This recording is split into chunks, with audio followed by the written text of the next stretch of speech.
Ibu jamaah taklim Masjid Nurul Aziz.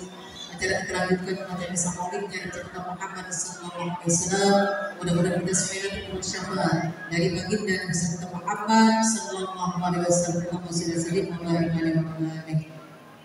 Inna Allah wa malaikatahu yusalluna 'alan nabi. Ya ayyuhalladzina amanu sallu 'alaihi wa sallimu taslima. Walhamdulillahi rabbil alamin. Allahumma salli wa sallim wa barik alaihi wa alihi. Allahumma salli wa sallim wa barik alaihi wa alihi. Ya Rabbi salli ala Muhammad. Ya Rabbi salli alaihi wa sallim. Ya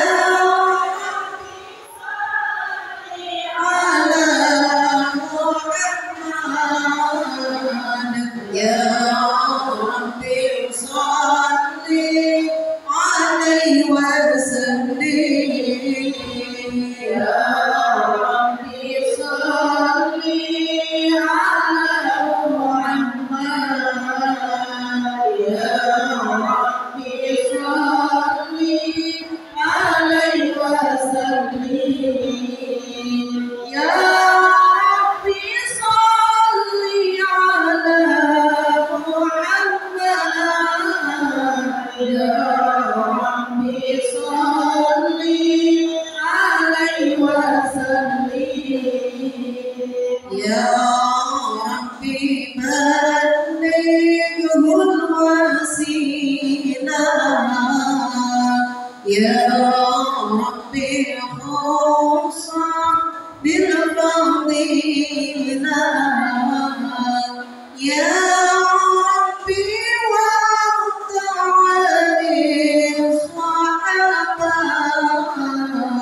Ya Rabbi warda 'ani sulana.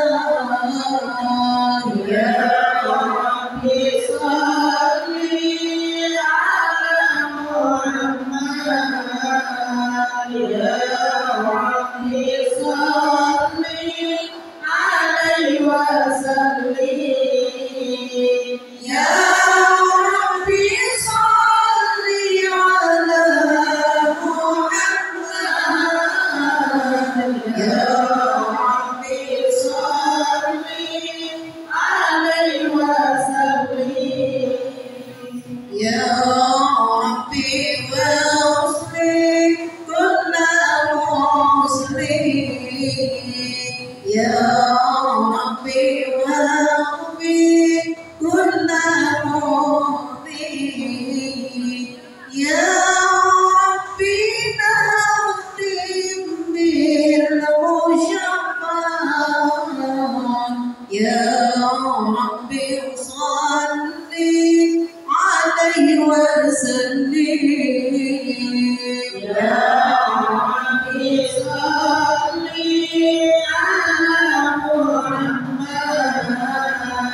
Ya Rabbi salli alaihi wa sallim. Ya Rabbi salli ala Muhammad. Ya Rabbi salli alaihi wa sallim. Allahumma salli wa sallim wa barik alaihi wa alihi. Bismillahirrahmanirrahim. Inna fatahna laka fathan mubina liyaghfira laka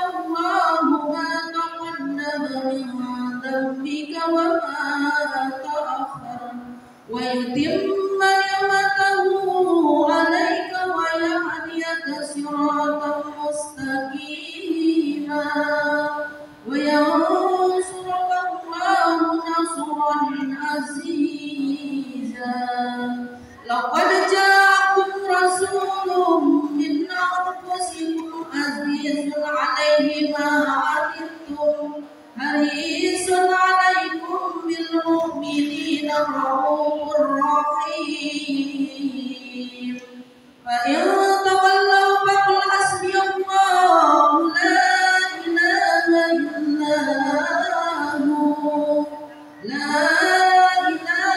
إلا هو عليه توكلت وهو رب العرش العظيم صدق الله العلي العظيم وبلغ رسوله النبي الحبيب الكريم الحمد لله رب العالمين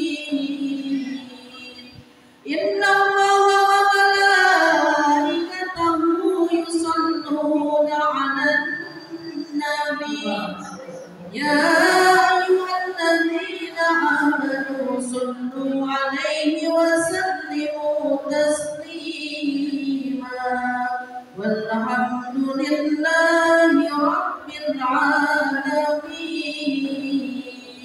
اللهم صل وسلم وبارك عليه وآله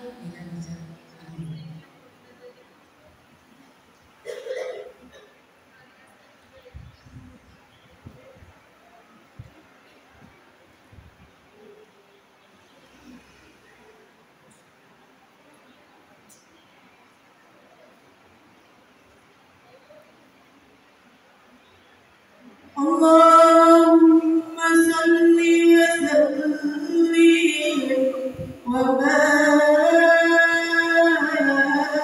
وبارك عليه بسم الله الرحمن الرحيم الحمد لله الذي شرف لنا بصاحب مقام العلا وتم مسؤول بأكرم مولود هوى سرقه وفتى وسرق به الآباء والجدود وملأ الوجود بجوده لنا أملتهم واحدة فلم تجد لأهله ألما ولا ثقلا ووضعت صلى الله عليه وسلم ملتونا مكهلا في هلال والوقار والمهابة يتلى وولد نبينا محمد صلى الله عليه وسلم بوجه ما يرى أحسن منه ولا أغلى بنور كالشمس بل هو عنواه وأجلى وسكر فاق ضرا ولطفا بل هو أغلى وأجلى وطاف به ليلة الإسراء وتملى وكان دينه على الدواب مستهلا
sallallahu rabbuna ala nuril mubin amadal mustafa sayyidil mursalin wa ala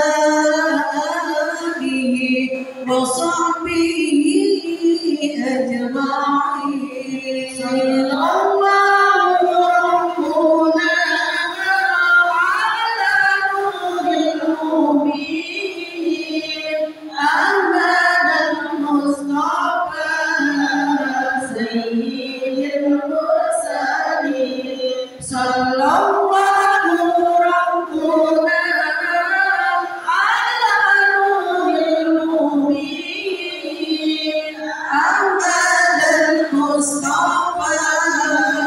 سيد المرسلين وعلى آله وصحبه أجمعين وهو الحبيب المجتبى كدما قد صعد بالدليل ومسندا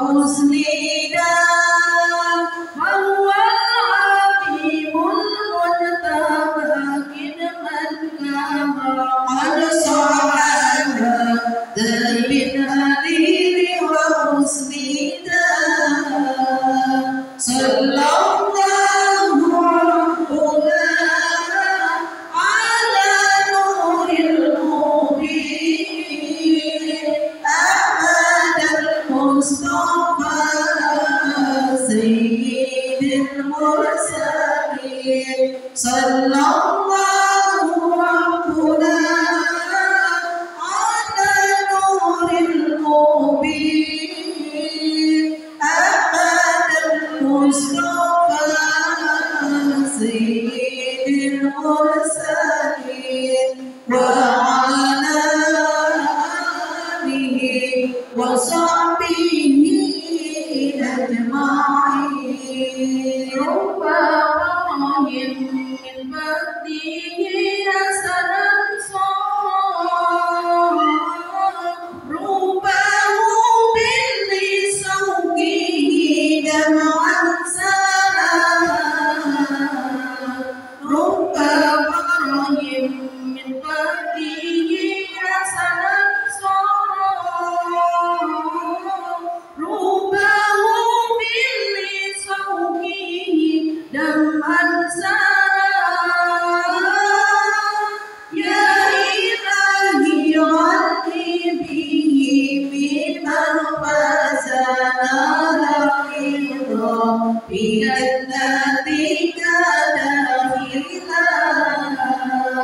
صلى الله ربنا على نور المبين أحمد المصطفى سيد المرسلين صلى الله ربنا على نور المبين أحمد المصطفى سيد المرسلين وعلى آله وصحبه أجمعين اللهم صل وسلم وبارك عليه وعلى آله. Lanjutkan Panama.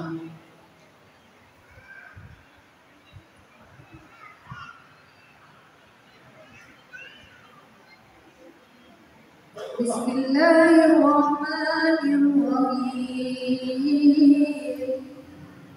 Falamma ada awal mawlidihil karim wa hana maktahu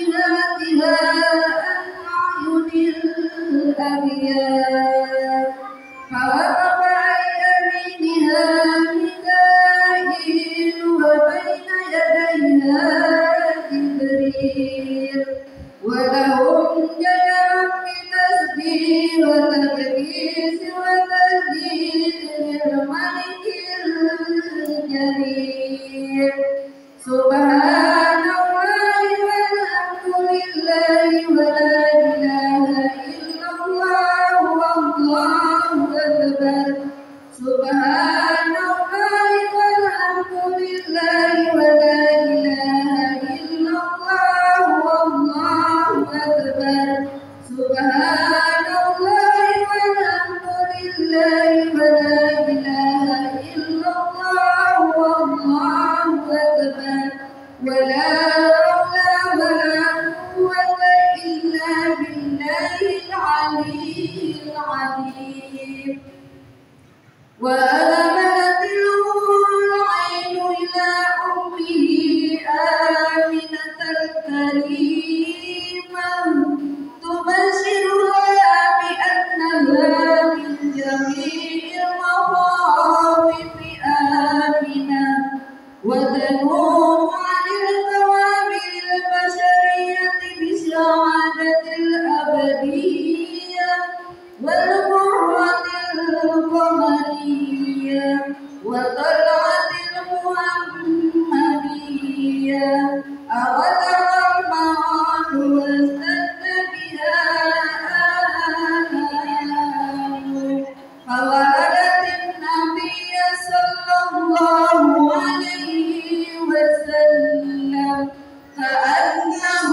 القمر في السماء صلى الله على محمد صلى الله عليه وسلم صلى الله على محمد صلى الله عليه وسلم يا نبي السلام عليك يا رسول سلام عليك يا حبيب سلام عليك صلوات الله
وجب الشكر علينا ما دعا لله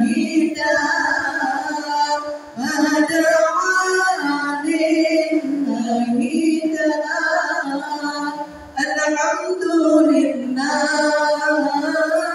والشكر لله الحمد لله والشكر لله أزكى صلاتي وسلامي لرسول الله أزكى صلاتي وسلامي لرسول الله الحمد لله والشكر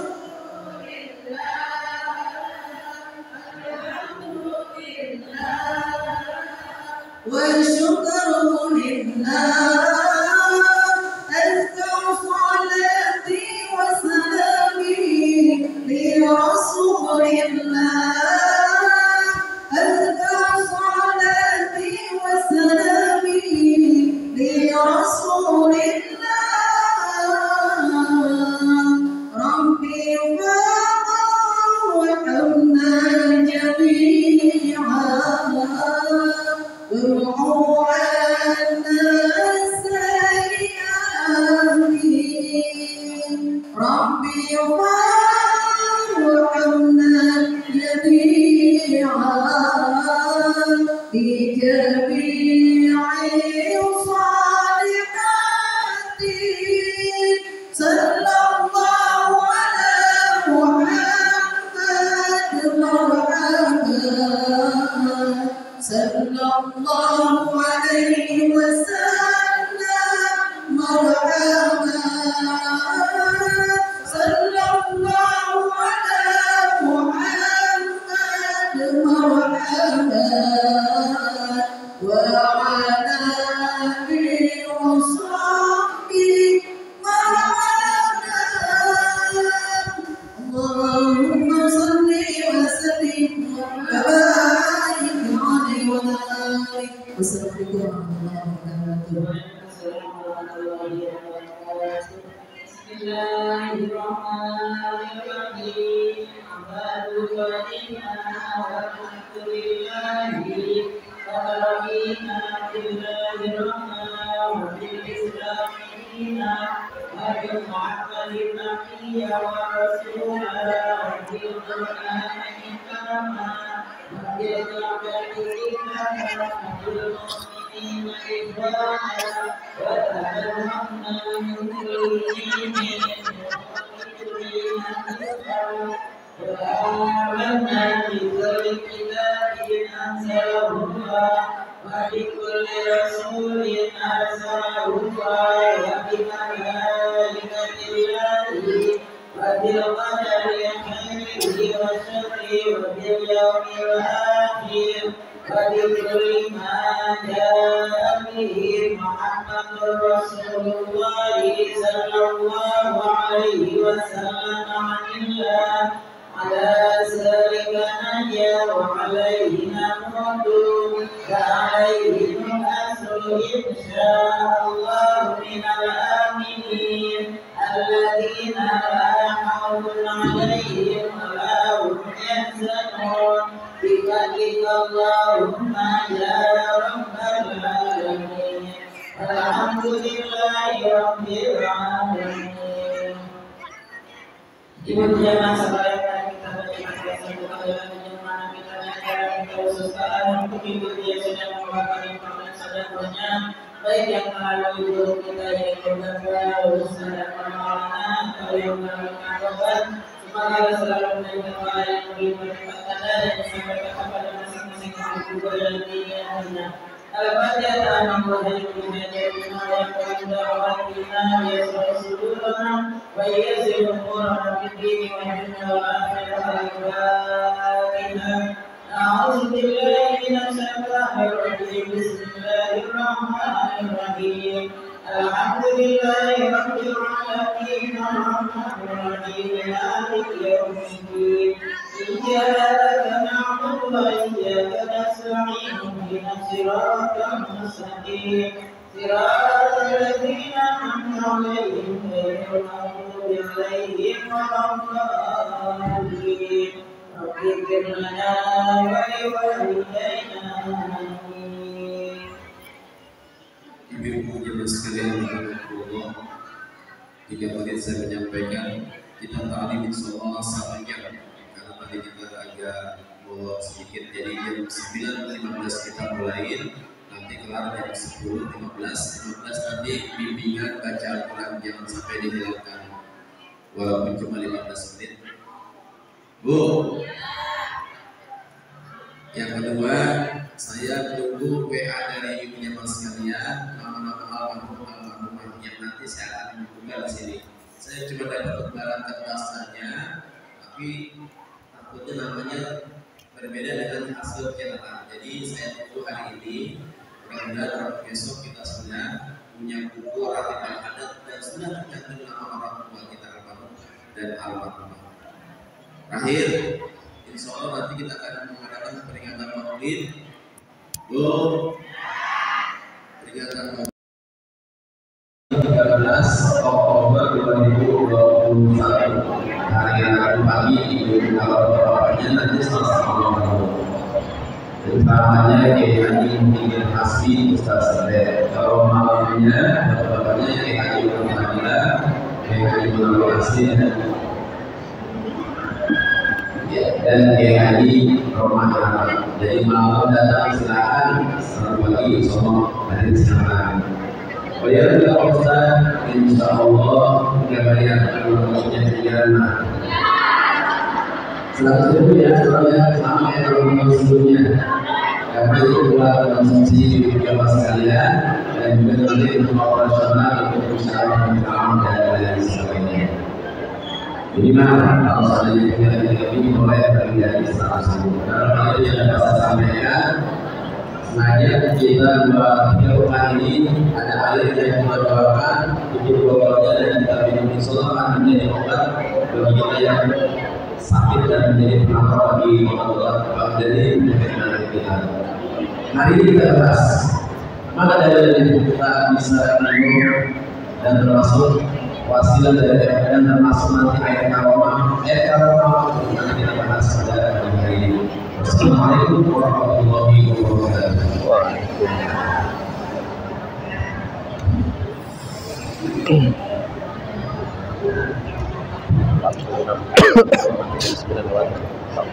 Dikit-dikit ini mah materinya dikit ini.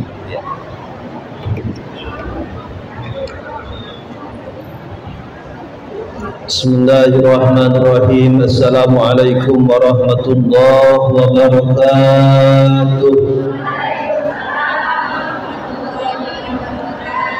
Bismillah, alhamdulillah, wassalatu wassalamu ala rasulillah Sayyidina Muhammad ibn Abdullah wa ala alihi wa sahbihi wa mawalah. Ashhadu an la ilaha illallah wa ashhadu anna sayyidana Muhammadan abduhu wa rasuluh. Allahumma salli wa sallim ala sayyidina Muhammadin wa ala alihi wa sahbihi ajma'in, amma ba'du. Ibu-ibu yang dirahmati oleh Allah, tak lupa-lupa dan tak bosan-bosan setiap kita memulai ta'lim dan majlis ta'lim kajian kita, mari kita luruskan niat, mari kita teguhkan niat agar waktu yang kita luangkan, kesempatan yang kita curahkan tidaklah sia-sia, kita mendapatkan keberkahan dan ridhonya Allah Subhanahu wa ta'ala. Bismillahirrahmanirrahim. Nawaitu ta'alluma wa ta'lima wa tazakkura wa tazkira wa naf'a wal intifa'a wal ifadata wal hatha ala tamassuki bi kitabillahi ta'ala wa sunnati rasulillahi sallallahu alaihi wasallam wa du'ai ila al-huda wa dalalati ila al-khairi wa ibtigha'a wajhillahi wa mardatihi wa qurbihi wa thawabihi subhanahu ta'ala walhamdulillahi rabbil alamin. Sebutkan orang tua kita, orang-orang yang kita cintai, orang-orang yang berjasa dalam kehidupan kita, wasilah hadirnya kita di majlis ilmu ini. Kita bacakan Al-Fatihah, mudah-mudahan almarhum almarhumah Allah jadikan alam kuburnya, alam barajahnya rawdah min riyadil jannah. Al-Fatihah. أعوذ بالله من الشيطان الرجيم بسم الله الرحمن الرحيم الحمد لله رب العالمين الرحمن الرحيم مالك يوم الدين إياك نعبد وإياك نستعين اهدنا الصراط المستقيم صراط الذين أنعمت عليهم غير المغضوب عليهم ولا الضالين آمين. Ibu-ibu yang dirahmati oleh Allah, tema kita pada pagi hari ini cukup simpel, sederhana, akan tetapi jikalau salah, jikalau keliru, fatal akibatnya. Saya sampaikan tema kita pagi hari ini simpel, mudah, akan tetapi jikalau kita keliru, salah menyikapinya, fatal akibatnya. Yang pertama, jangan mengorbankan ikan kakap dengan ikan teri. Jangan ngorbanin ikan kakap dengan ikan. Mahal mana kakap sama teri, Bu? Mahal kakap. Jangan sampai kita tujuannya mendapatkan ikan kakap tetapi salah. Ikan kakap enggak ada, justru karena salah kita makannya makan ikan teri. Kenapa? Inilah yang akan kita bahas. Kita ngedoa sama Allah, minta ridhonya Allah, dengan berwasilah kita minta doa ke sini, minta ke sini, berobat ke sini, berobat ke sini, itu ikan kakap.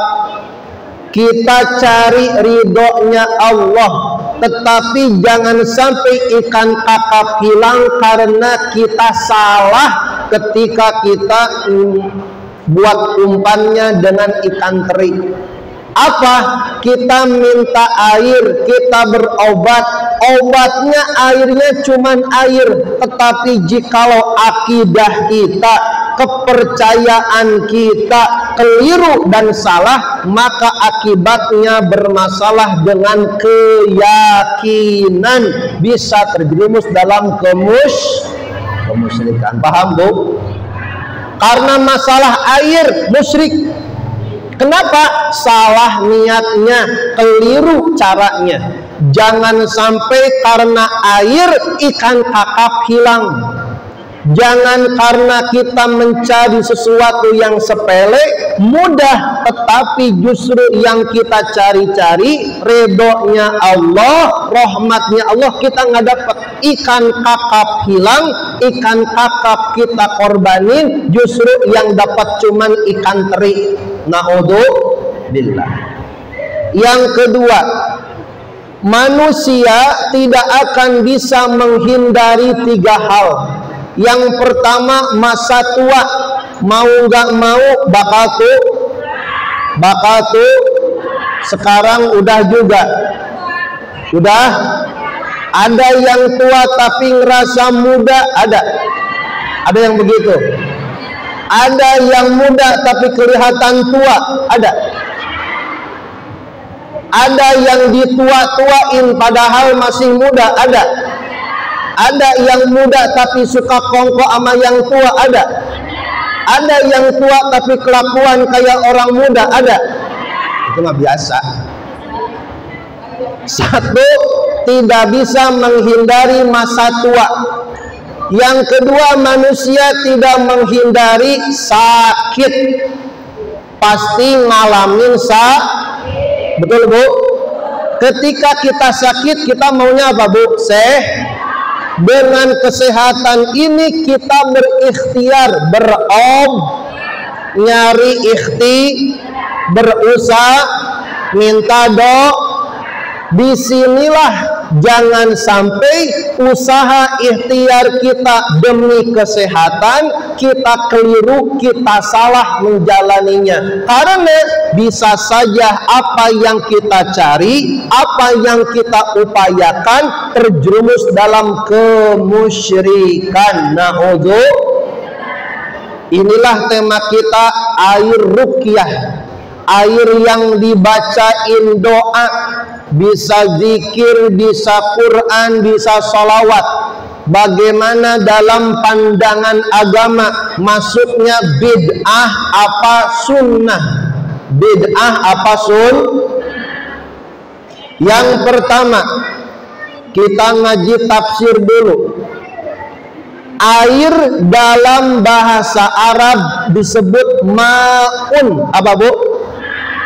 Ma'un artinya lafaz ma'un di dalam Al-Quran terulang 63 kali di 42 surat.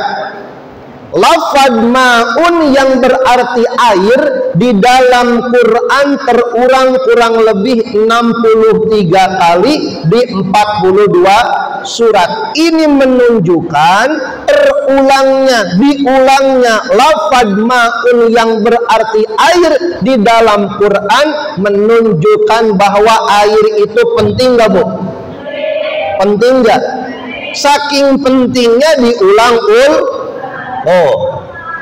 diulang-ulang sampai 63 kali. Ini menunjukkan bahwa air betapa memiliki kedudukan istimewa dalam kehidupan. Nyuci pakai, minum, masak pakai, mandi pakai, nyiram pakai, ngebangunin pakai. Siapa Bu? Siapa aja pakai, karena kalau pakai yang lain kagak mempan Pak Ustad, tapi udah pakai air langsung kontan. Siapa? Laki saya. Yang kedua, dalilnya yang pertama surah Al-Anbiya ayat 30, a'udzubillahi minasyaitonirrajim, wa ja'alna minal ma'i kulla syai'in hayyin afala yu'minun. Segala sesuatu itu diawali dari air, bahan materialnya. Manusia di alam rahim dalam kandungan janin itu semuanya adalah air, makanya nyebutnya pun air ketuban. Betul Bu? Semuanya air. Lahir ke dunia seorang bayi itu pun dalamannya banyak air. Dalam tubuh kita 70% isinya adalah, maka bila mana kita kurang air biasanya beng. Kalau ngobrol nggak kurang air, dia mah kurang air katanya tuh. Betul Bu? Kurang minum, kurang istirahat, sering ibu pusing kepala, migrain, kelayangan. Kenapa? Bukan kurang air juga, dosa kurang katanya. Air mah gampang, tapi yang Yang kedua, wa anzalna minas sama'i ma'an tahura. Air Allah turunkan dari langit tempat yang tinggi, tahura, bersih dan amat bersih. Seperti halnya manusia terlahir ke alam muka bumi, kullu mauludin yuladu alal fitrah, suci gak bawa apa-apa. Maka sifat air diantaranya bening, tidak ada bau rasanya. Contoh hujan, Bu, airnya tawar. Manusia pun lahir ke muka bumi tidak bawa masal, tidak bawa dos. Yang banyak masalah emak, yang banyak dosa bapak, anaknya mah gak bawa dos. Fitrah air pun begitu. Tohuro, suci mensucikan, bersih membersihkan. Boleh gak Pak Ustadz kalau air itu kita baca-bacain? Boleh gak Bu? Tergantung baca-bacainnya. Boleh gak dibaca-bacain? Boleh, tergantung baca-bacainnya. Betul Bu? Yang pertama, nah ini legalitas ruqyah. Yang pertama dulu, boleh nggak kita ngobatin orang dengan bacaan, bacain Quran, bacain sholawat, bacain zikir, bacain kalimah-kalimah thayyibah? Boleh nggak? Sebelum ditanya boleh apa enggak, adabnya begini. Sekarang banyak rame pelatihan ruqyah masyaallah. Betul Bu? Adab etikanya adalah bila mana kita diminta, bukan kita nyodorin diri.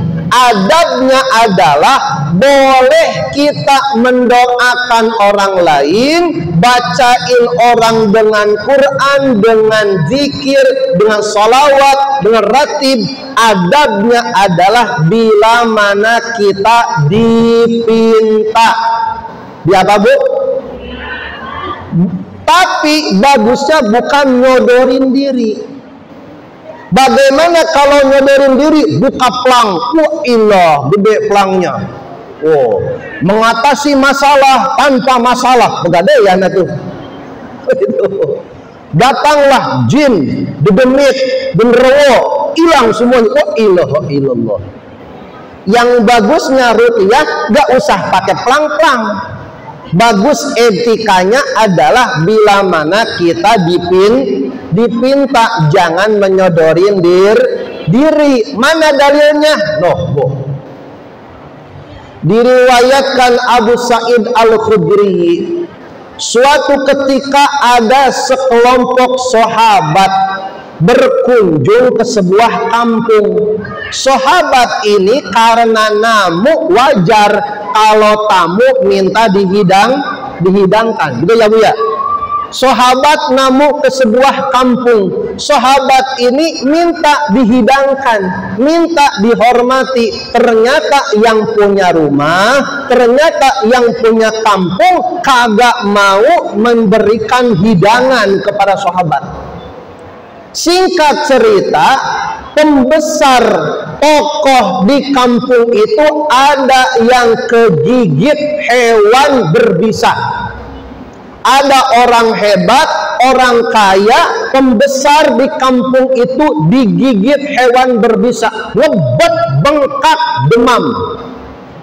Ujung-ujungnya ditanya ke sahabat, hei para sahabat, adakah di antara kalian yang bisa ruqyah? Oh Bu, pertanyaannya, sahabat diminta atau nyodorin diri? Diminta ngeruqyah. Kata sahabat, saya bisa.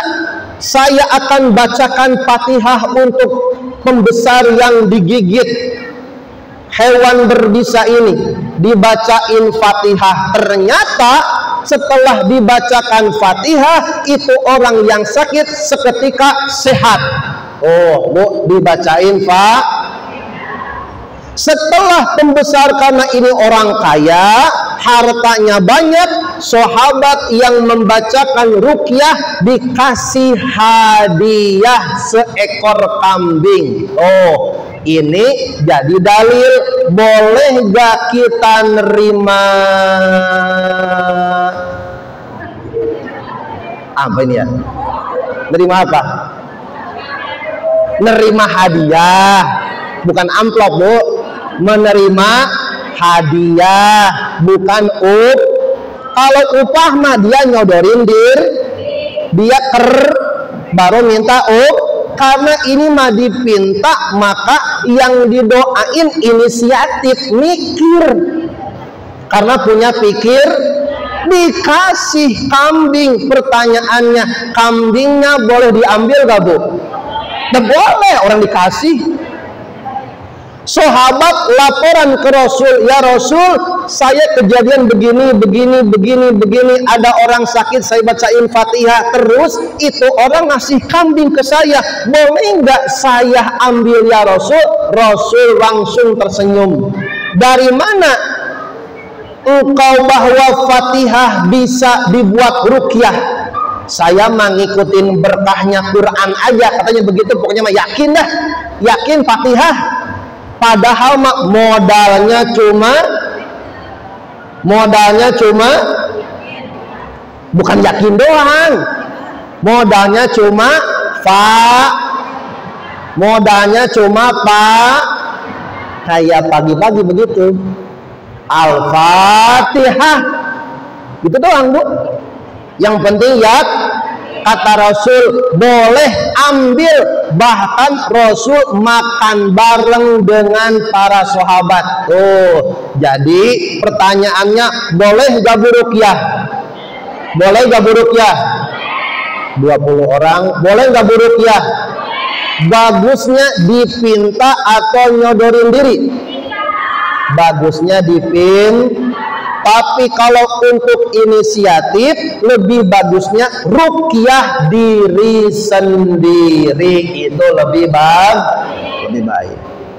Yang kedua, boleh nggak ruqyah pakai air? Nah, ini Bu. Boleh nggak ruqyah pakai air? Ada yang nanya, Pak Ustadz, saya mah kalau ruqyah nggak pakai air, pakai apa? Pakai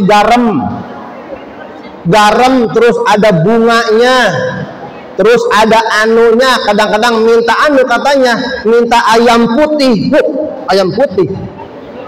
Boleh nggak? Itu mah bukan ruqyah, buat dia dibawa pulang itu mah. La ilah, ngapain? Iya, boleh nggak? Nah, riwayatnya seorang sahabat bernama Thabit bin Qais. Rasul niupin air Bu, bacain ruqyah. Pertanyaannya, kira-kira kalau Rasul bacain ruqyah, yang dibacainnya apa? A. Al-Quran. B. Yang jauhkan.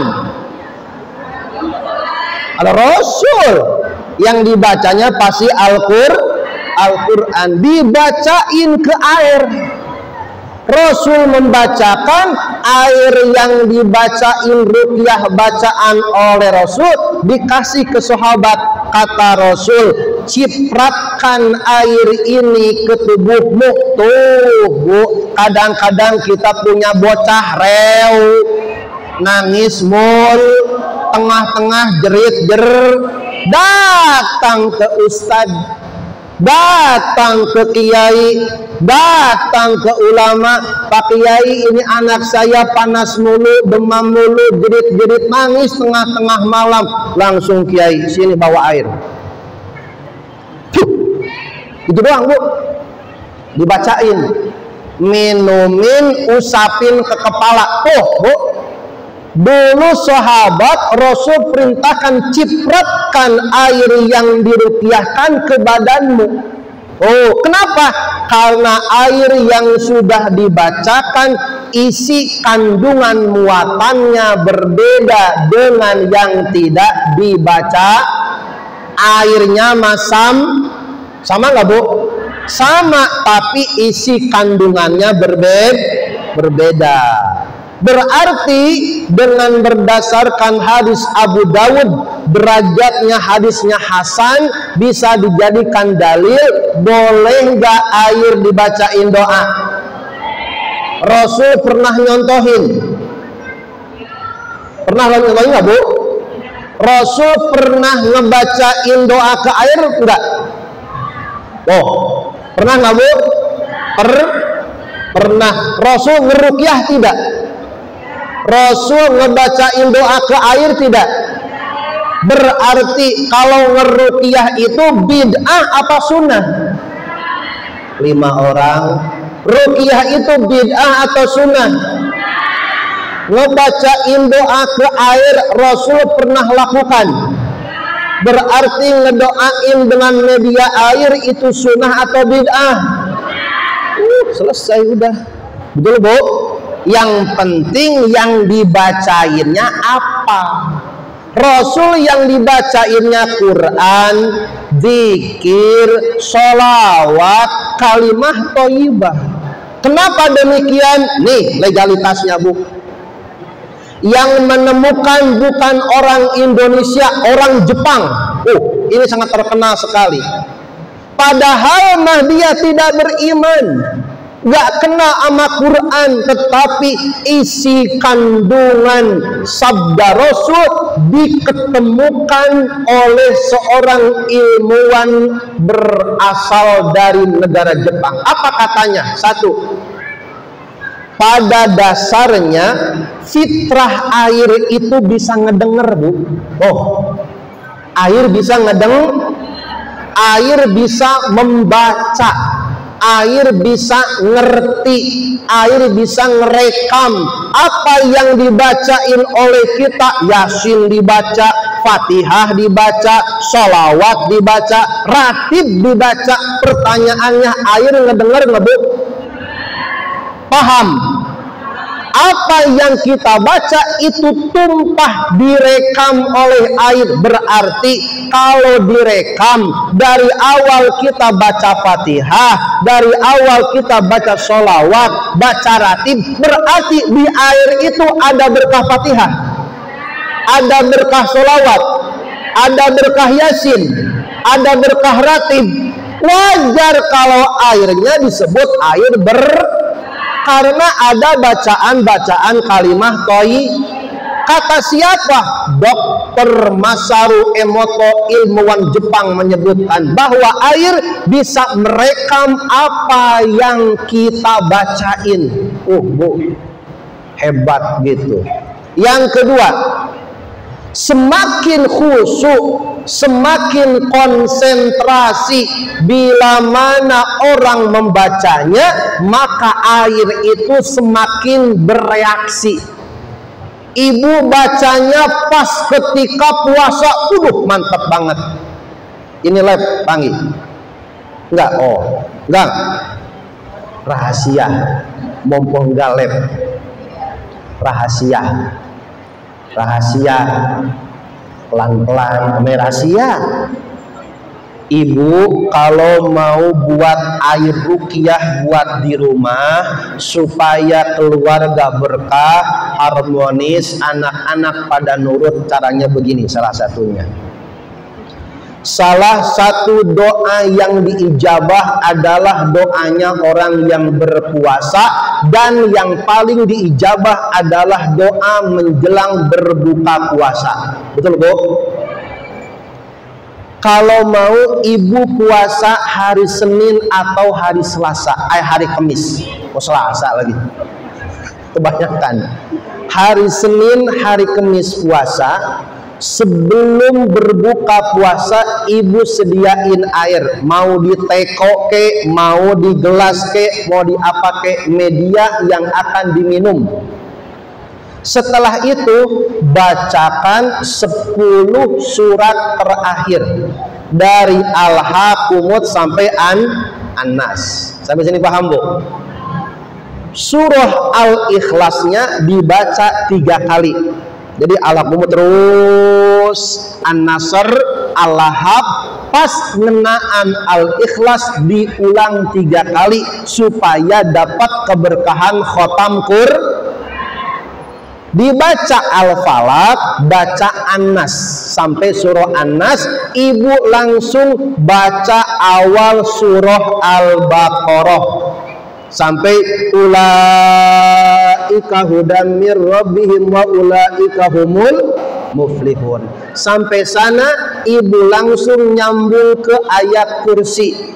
Allahu la ilaha illa huwal hayyul, sampai terakhir adalah baca 2 ayat terakhir surah Al-Baqarah dari Amanar Rasulu sampai habisnya surah Al-Baqarah. Sampai sini ibu tahan napas, sebutin hajatnya. Pak Ustadz, bagaimana kalau hajatnya banyak? Jangan lama-lama, takutnya nggak bisa napas. Sebutin, ya Allah, dengan berkah wasilah puasa saya, dengan wasilah bacaan yang saya baca, saya berwasilah dengan cinta atas sunnah Rasul, ijabah doa saya, tiupin ke air. Laki nurut, tambah uang dapur. Terserah bu, apa aja doanya. Ya, kenapa? Itu air bukan air sembarangan. Air kita sengaja wasilah bermunajat kepada Allah Subhanahu wa Ta'ala. Sebaliknya, awas nih bu. Kenapa kok di rumah saya pada sakit? Dikit-dikit sakit, dikit-dikit sakit, dikit-dikit sakit. Padahal makanan higienis, padahal air pada bersih. Kenapa pada sakit? Awas. Di rumah mungkin makanan kita enak, minuman kita bersih, tetapi awas, ucapan yang kita omongin, ucapan yang kita ucapkan itu masuk ke makanan dan minuman. Awas. Maka kalau kita kumpul-kumpul jangan ngomongin jangan buka-buka aib jangan nyari-nyari informasi, apalagi ngomongin kejelekin orang. Makan bareng, ya ilaha illallah. Kenapa? Loh, gue lihat. Air itu bukan hanya bisa merekam kalimat-kalimat yang baik. Quran air bisa rekam. Nanti ketika diminum, air akan melanjutkan apa yang diinginkan oleh yang ngedoanya. Dia baca Fatihah supaya sehat, maka air pun akan memberikan kesehatan kepada orangnya. Tapi kalau kalau makanan yang ada sekitarnya, orang-orangnya bukannya baca sholawat, bukannya baca zik, malah ngomongin maka itu omongan nyerep di airnya, nyerep di makanannya. Yang makan dia juga, maka itu airnya kotor, makanannya kotor, sebab yang ngotorinnya mulut kita sendiri.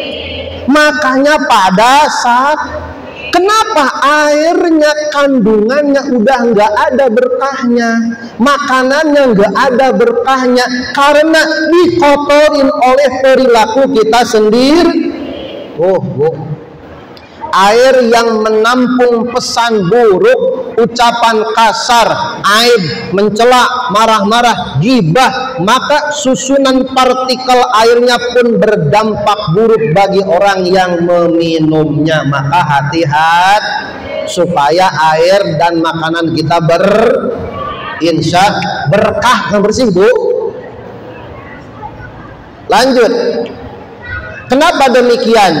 Karena air yang telah dibacakan doa, dibacakan zikir, dibacakan sholawat, menurut penelitian para ilmuwan, susunan molekul-molekulnya tertata rapih, sejajar. Kenapa? Air itu nurut. Yusabbihu lillahi ma fis samawati wal ard. Apa yang di langit, apa yang di bumi berzikir pada Allah, termasuk air. Air itu tergantung kita perintah apa.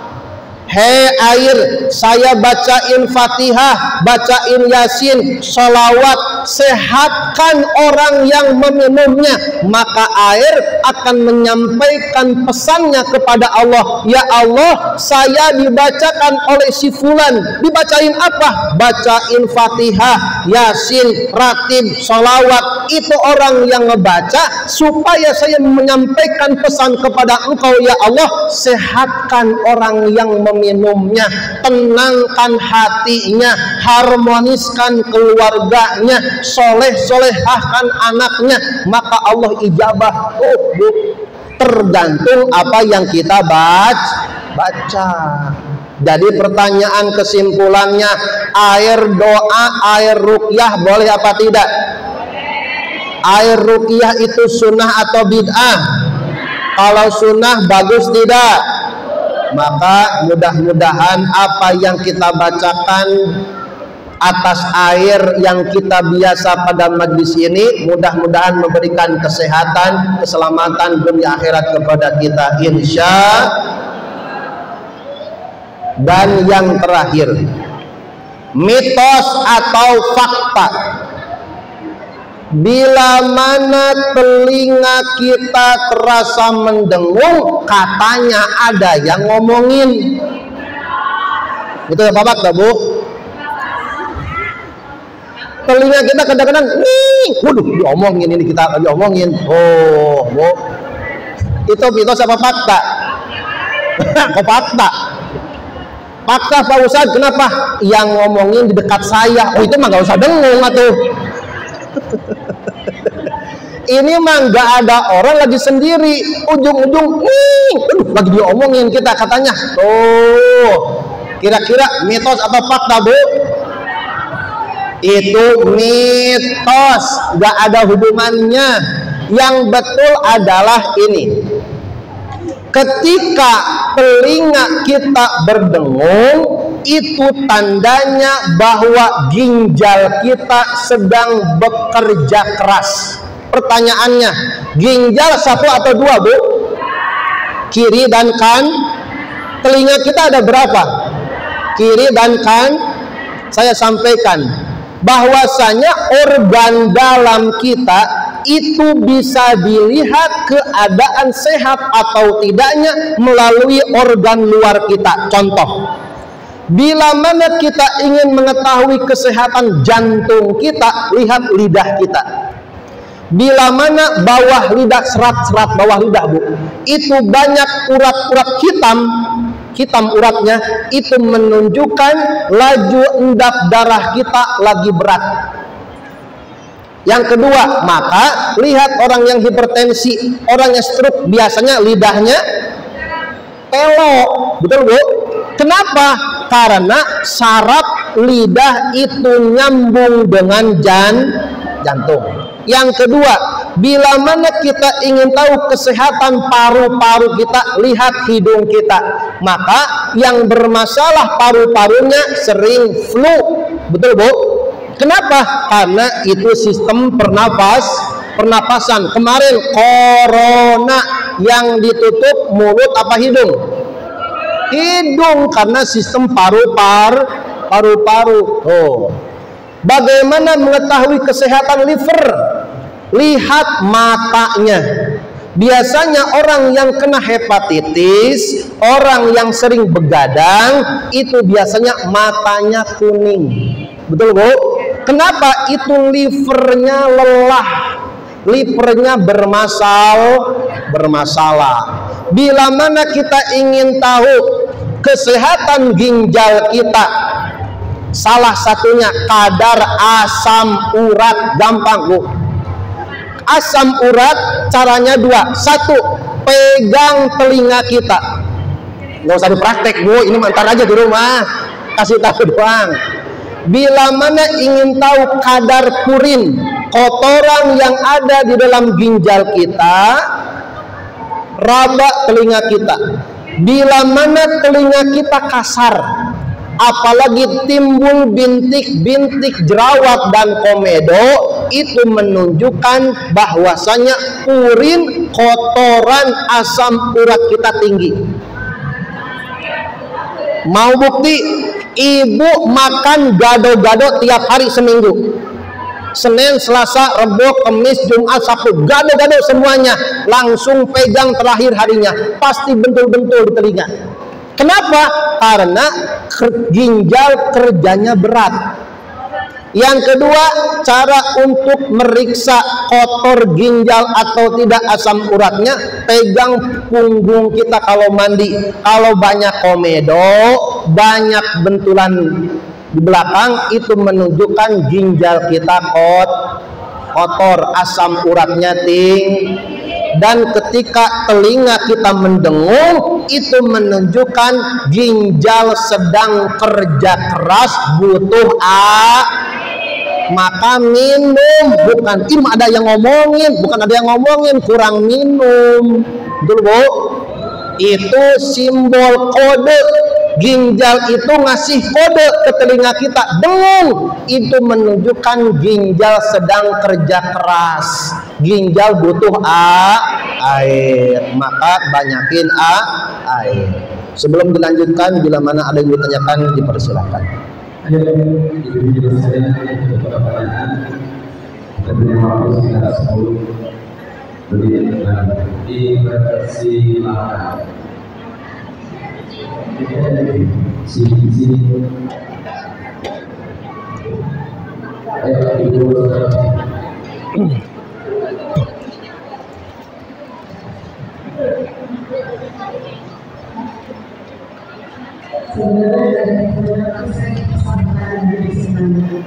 Assalamualaikum warahmatullahi wabarakatuh. Waalaikumsalam. Tadi kan ada tanda-tanda kalau kalau sudah nggak ada penuntutan kayak pokoknya itu tadi apa? Jadi kita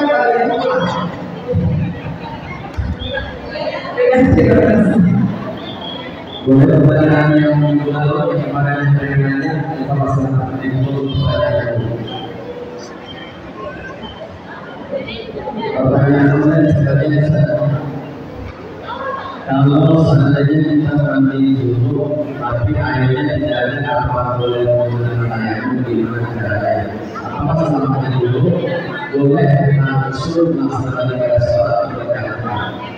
Kemudian lanjut pakai bulu mata, apakah itu membatalkan dulu atau tidak, dan bolehkah untuk sholat? Ada lagi pertanyaan lain? Silakan dibaca. Rasa lagi.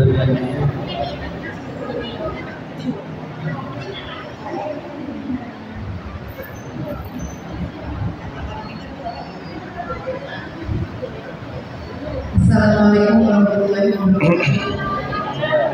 Ini masalah air ya, kan misalnya ada lelaki yang ingin dengan wanita tersebut suka gitu, terus wanita ini tidak suka, dia sampai minta ke orang kita gitu dengan fotonya dan dikasih air, tapi tidak ini maksudnya dengan baca sholat. Dia sudah baca ini, apakah itu maksudnya boleh gitu, sampai jam-jam sampai terus sampai mau, berarti maksudnya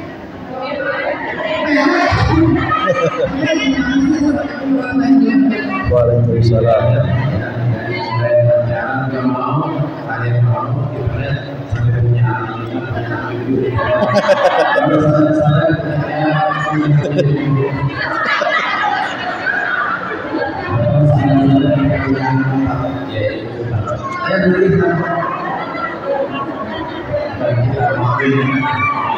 Ya, bulan kita boleh jadi ini Pak.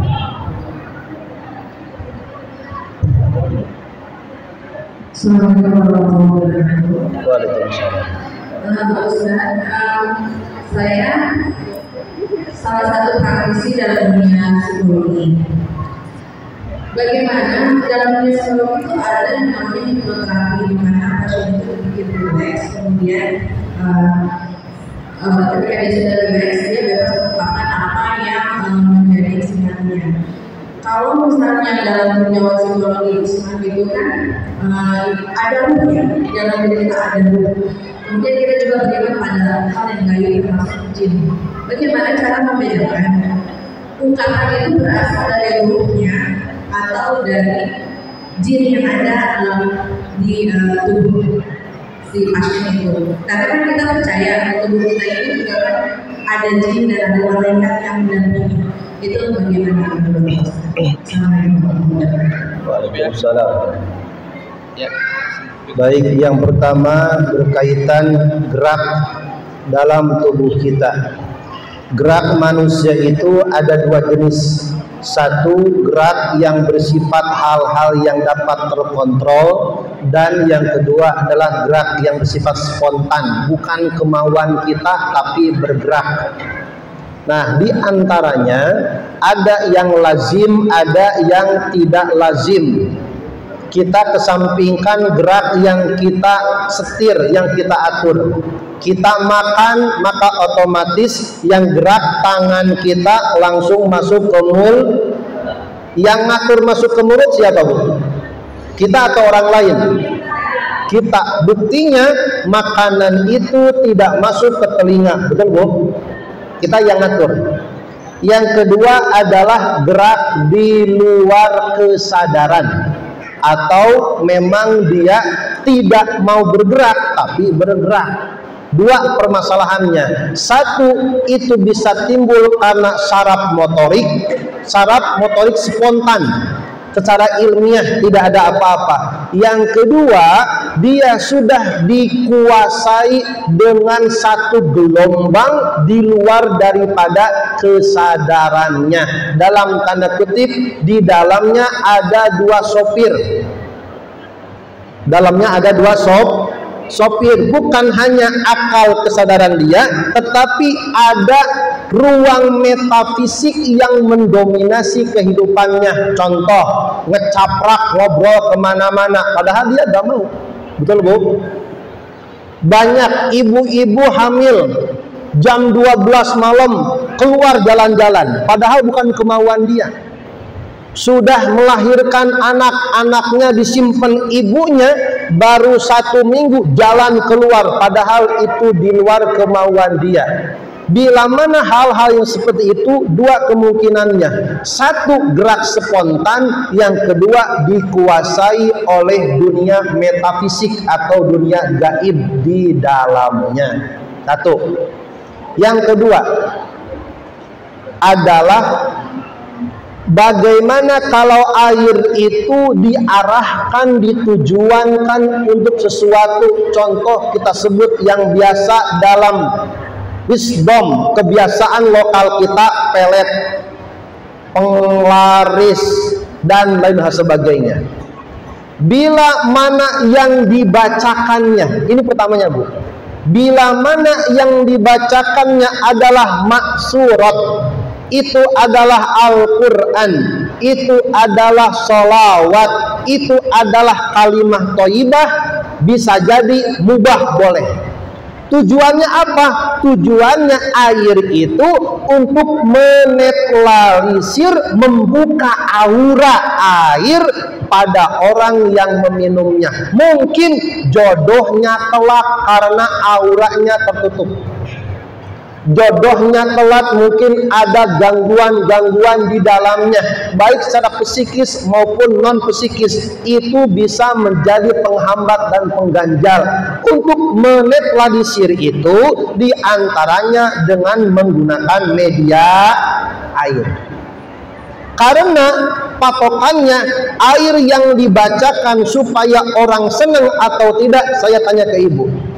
Air yang dibacakan supaya si A senang kepada kita, pasti senang apa tidak, Bu? Pasti senang atau tidak? Ada jaminannya? Tidak ada, itu hanya ikhtiar dan usaha. Kita berusaha membersihkan diri, membuka aura supaya hajat maksud dilancarkan. Kenapa? Karena hakikatnya jodoh mah rahasia air hanya wasilah saja. Paham, Bu? Jangan, wah saya mah alhamdulillah jodoh karena air, masya Allah. Allahnya di mana? Itu mah hanya wasilah saja, pelantara saja untuk membersihkan apa yang ada di dalam diri kita. Mungkin ada yang menghalangi sesuatu hal yang di dalam kita sehingga menjadi penghambat. Singkat kata, selama yang dibacakannya adalah maksurat, yang diperbolehkan oleh agama, tidak menjadi masalah. Hakikatnya dia berjodoh dengan air wasilahnya, gitu. Yang ketiga, agak panjang ini. Bagaimana kalau mandi junub air nggak ada, bolehkah dengan tayamum? Umpama kasar kata, Bu. Rasul pernah kejadian sahabat malamnya sudah berhubungan badan. Datang ke Rasul, ya Rasul, malam saya berhubungan, saya junub. Ketika saya mau mandi, air nggak ada, terus saya guling-guling di pasir. Rasul langsung ngakak, wah gitu. Enggak begitu sahabat. Kalau air nggak ada, bukan berarti mandi air diganti dengan mandi tanah, tetapi mandinya diganti dengan tayamum. Tuh, saking mudah dan murahnya agama. Kalau air semua badan kudu bas. Kalau tayamum anggotanya cuma muka dan dua tangan. Ya itu saja, nggak usah kemana-mana. Bila mana dia sudah tayamum sebagai pengganti mandi junub, maka kedepannya berarti dia seakan-akan sudah mandi junub, padahal air nggak ada, tapi diganti dengan tayamum. Kalau mau sholat, lihat dulu. Bila mana mau sholat air tetap nggak ada, maka tayamum lagi. Karena tayamum kita yang awal itu untuk apa, Bu? Pengganti mandi junub. Karena tayamum itu untuk sekali pakai. Tayamum untuk sekali beda dengan wudhu. Kalau wudhu mah sekali kita wudhu terserah nanti. Tapi kalau tayamum sekali dan kalau tayamum kalau mau sholat itu harus masuk waktu sholat. Azan dulu baru tayamum, jangan tayamum dulu baru azan. Jadi tayamum harus masuk waktu sholat. Pertanyaannya, kalau kita tayamum untuk sholat, setelah sholat boleh nggak baca Quran? Kira-kira boleh nggak, Bu? Contoh begini, air nggak ada, kita mau karena air nggak ada, kita tayamum selesai langsung kita sholat selesai. Pertanyaannya, setelah sholat boleh nggak kita baca Quran? Boleh nggak, Bu? Saya tanya, tadi tayamumnya untuk apa? Tayamumnya untuk apa yang tadi? Untuk bukan untuk selain Maka ketika sholat selesai, tayamumnya kadaluarsa. Kalau mau baca Quran, kudu tayamum lah. Kecuali kalau tayamumnya kita untuk sholat sunnah. Kalau untuk tayamum sholat sunnah bisa dipakai berkali-kali. Ibu mau tayamum duha, boleh beberapa kali sholatnya.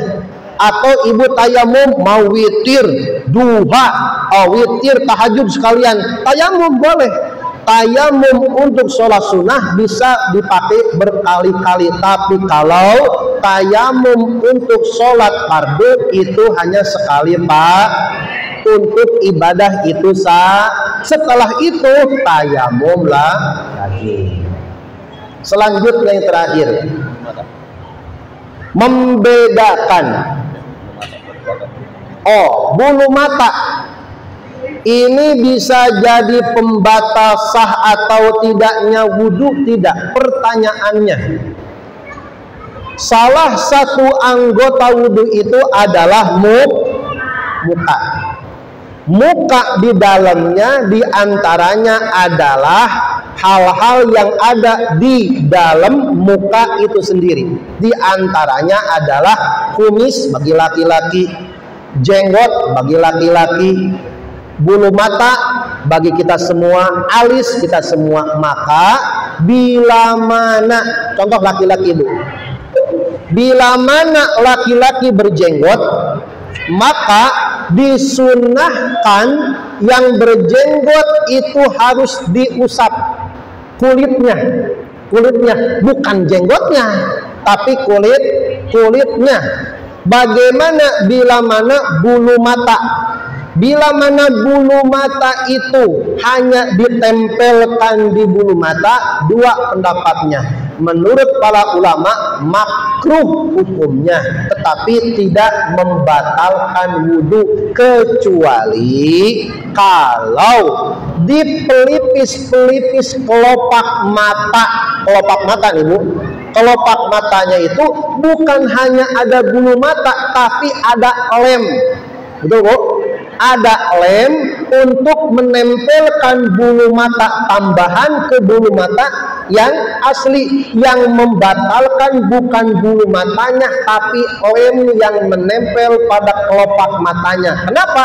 Karena lem menghalangi bukan bulu matanya. Paham Bu? Yang berbahaya, yang beresiko bukan bulu matanya, tetapi lem sebagai pelekat bulu matanya yang digunakan di kelopak mata atau di sekitar mata. Dan yang terakhir, membedakan mana ucapan orang yang sadar dan tidak sadar.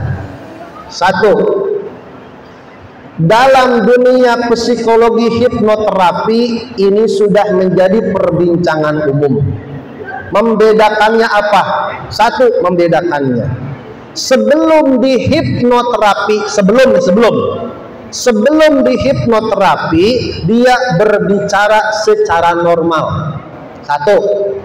Yang kedua, bila mana memang dari awalnya sudah komunikasi tidak nyambung, yang diucapkannya sudah tidak wajar, yang diomonginnya sudah tidak pantas, gak perlu dihipnoterapi, karena yang akan diomongkan nanti itu bukan dari apa yang akan dia inginkan.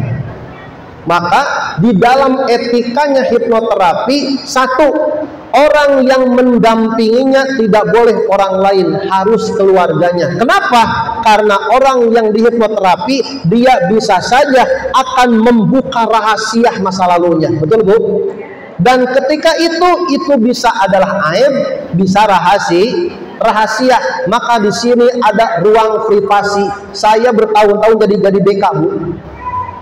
Karena saya tahu ini anak punya masalah, ibunya curhat, wah ini privasi, nggak boleh ada orang lain. Kenapa? Ini sedang menjaga amanah dan tidak boleh orang lain selain kita tahu. Kenapa? Karena ini membuka hal-hal yang tidak boleh orang lain tahu. Maka di sini harus hati-hati. Bisa saja setan, iblis ataupun jin masuk untuk memfitnah kita. Maka biasanya kalau orang kesurupan itu banyak taunya. Betul Bu? Disebutin ini, awas, itu bisa saja fitnah. Apalagi jinnya minta kopi, minta kopi.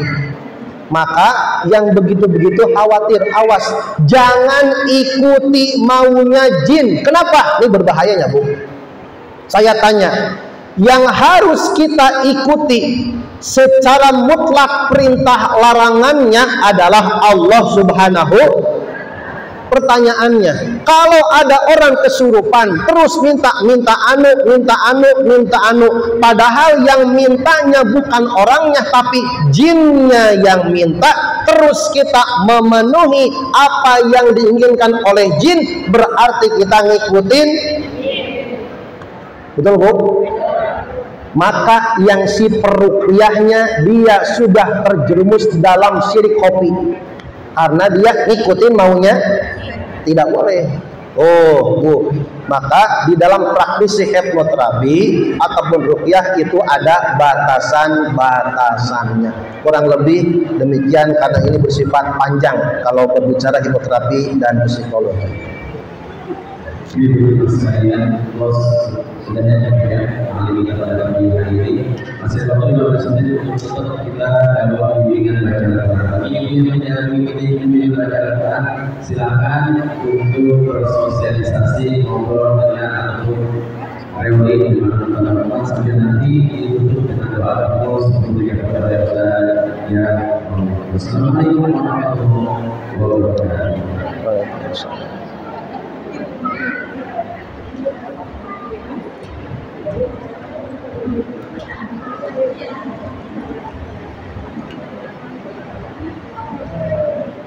Assalamualaikum warahmatullahi wabarakatuh.